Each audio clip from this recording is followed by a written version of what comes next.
Hello बच्चों, welcome to mystery of chemistry. This is your host commenter Manish Variyani. बच्चों, आज हम इनऑर्गेनिक के एक ऐसे टॉपिक की चर्चा करने वाले हैं जो एग्ज़ाम में पूछा भी बहुत ज़्यादा है, आता भी बहुत ज़्यादा है, लेकिन जब आता है तो ऐसा बच्चा सोचता है यार पढ़ा तो था कहीं पे, ध्यान नहीं आ रहा। क्योंकि अक्सर वो आंखों के सामने से गुजरता तो है, अपन ध्यान नहीं देते उस टॉपिक पे। बिल्कुल बच्चों, वो टॉपिक कोई और नहीं है, एस ब्लॉक का एक बहुत ही इंपॉर्टेंट टॉपिक है जिसका नाम है रिएक्शन विद अमोनिया। हम अमोनिया के एक बहुत ही बेहतरीन, बहुत ही खूबसूरत और बहुत ही इंपॉर्टेंट रिएक्शन को न जाने कैसे स्किप कर सकते हैं। आज मैं आपको ऐसा सिखाऊंगा कि स्किप करने की बात तो दिमाग में आएगी नहीं, और आज के आज अभी के अभी वीडियो देखने के बाद आपके दिमाग में फिटम फिट हो जाना है। ध्यान देते रहना, फटाक से सीख जाओगे। अगर मैं पानी को पानी में डालूं तो आपको पता है कि इक्विलिब्रियम आता है hydronium ion plus plus plus hydroxide. मान लेते हैं इसका इक्विलिब्रियम कांस्टेंट K1 है। सिमिलरली अगर मैं अमोनिया को अमोनिया में डालूं तो बच्चों यहाँ पे क्या मिलेगा मुझे? Ammonium ion plus OH-, right. मान लेते हैं इसका इक्विलिब्रियम कांस्टेंट K2। जरा ध्यान देना, ये भी H प्लस दे सकता है मुझे और ये भी H प्लस दे सकता है मुझे। इसका मतलब दोनों में H प्लस की अवेलेबिलिटी है, पर इम्पॉर्टेंट बात यह है कि पहला इक्विलिब्रियम कांस्टेंट दूसरे इक्विलिब्रियम कांस्टेंट से बहुत ज़्यादा है, जिसके चलते जो H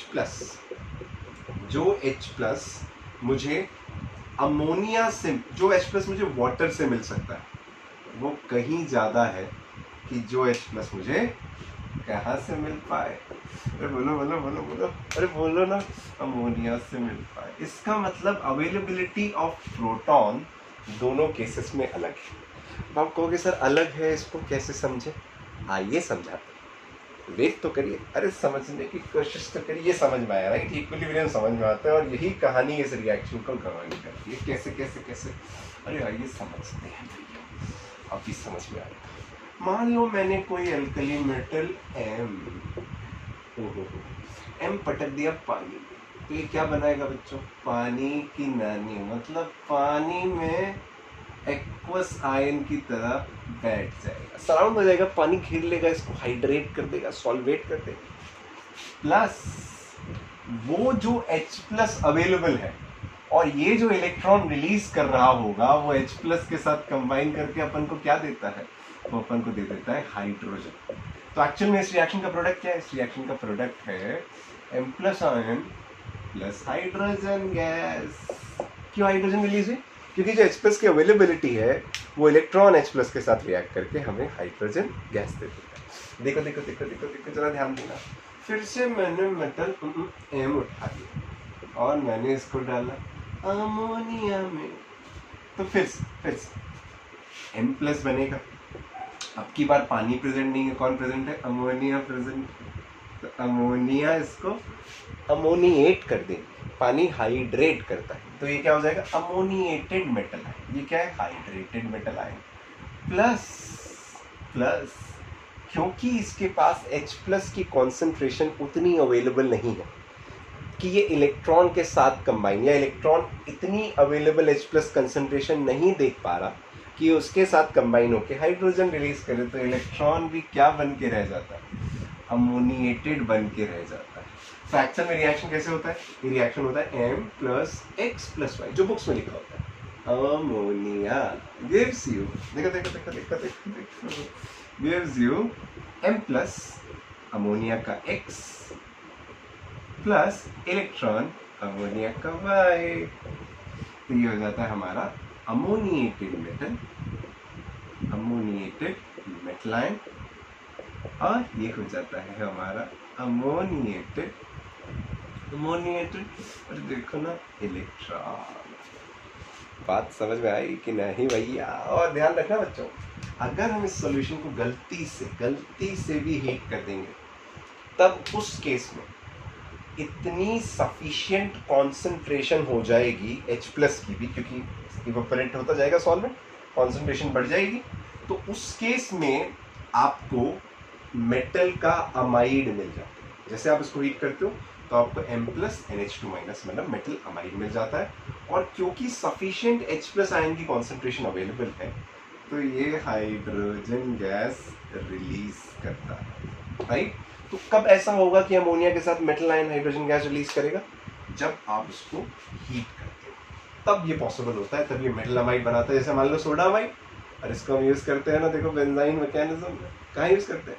बेंजाइन। तो वहाँ पे भी कंफ्यूजन होती थी आपको, sir sodium and liquid ammonia कब कैसे बिहेव करेगा? तो बेटा जब सोडियम एंड लिक्विड अमोनिया के साथ हीट लिखिए तब तो वो बेस की तरह बिहेव करेगा, और जब सोडियम एंड लिक्विड अमोनिया के साथ हीट नहीं लिखी है, ज़रा देखो तो आपके पास क्या प्रेजेंट है? इलेक्ट्रॉन। तो इलेक्ट्रॉन क्या करेगा? क्या करेगा? रिड्यूस करेगा। सो इट इज़ अ जबरदस्त रिड्यूसिंग एजेंट। तो कब बेस की तरह? हीट के साथ। कब रिड्यूसिंग एजेंट? बिना हीट के साथ। देखो आज ये वाला कॉन्सेप्ट भी आपको क्लियर हो गया। मैं आपको और बहुत सारी बातें बताता हूँ, ज़रा ध्यान देते चलो। क्या क्या इम्पोर्टेंट बातें हैं? पहली इम्पोर्टेंट बात मैंने आपको बताई, ये बहुत बढ़िया क्या है? Reducing agent. रिड्यूसिंग एजेंट है भैया, जबरदस्त रिड्यूसिंग एजेंट है। उसका रीजन क्या है? This electron which is ammoniated, this electron which is ammoniated. Okay okay okay. दूसरा देखो, क्योंकि इलेक्ट्रॉन फ्री प्रेजेंट है हमारे पास, फ्री अनपेयर्ड इलेक्ट्रॉन प्रेजेंट है, तो मैं कह सकता हूँ this is paramagnetic in nature. बोलो भैया, बोलो ना, इसमें कोई डाउट तो नहीं। अगेन रीजन क्या है? सेम है।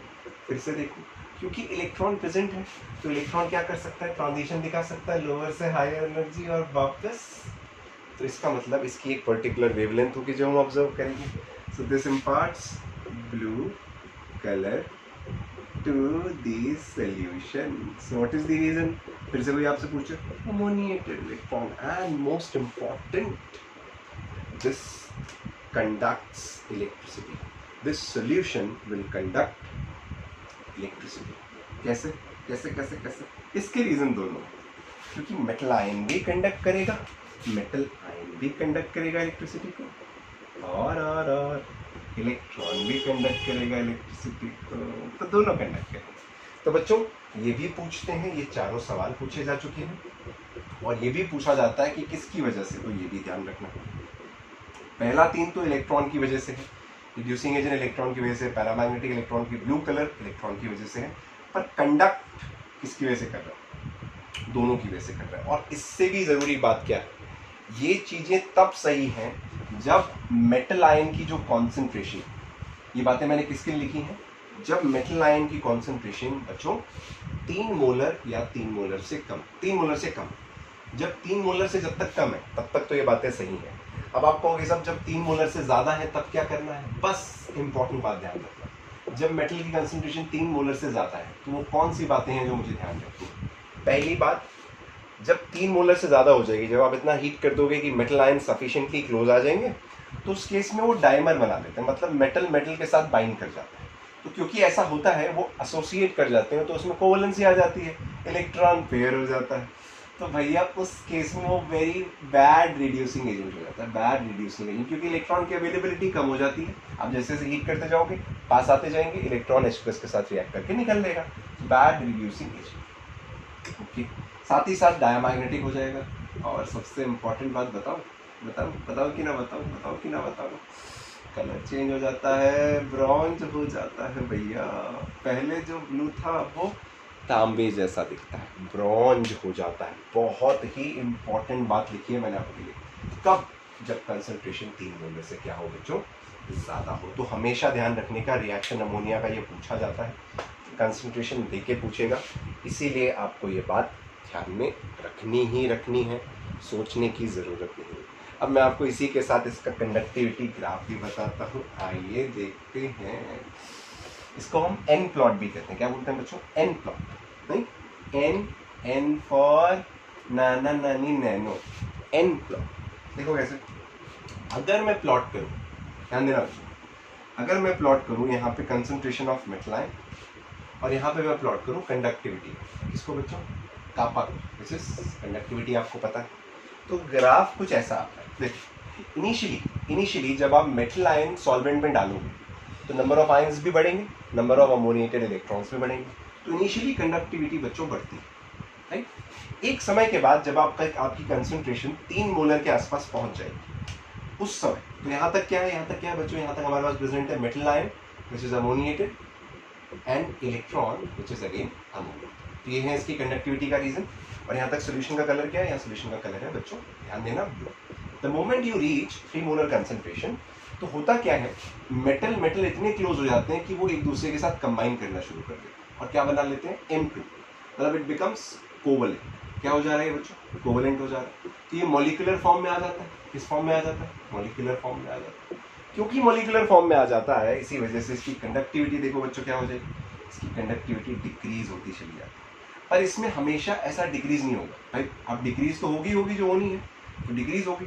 फिर से एक समय ऐसा आता है, अब कंसंट्रेशन कुछ भी हो सकती है, डिपेंड करता है कि इसके बाद एक समय के बाद ये इतने ज्यादा क्लोज आ जाते हैं कि M2 आपस में कंबाइन करके क्या बना लेते हैं, मेटालिक लैटिस बना लेते हैं।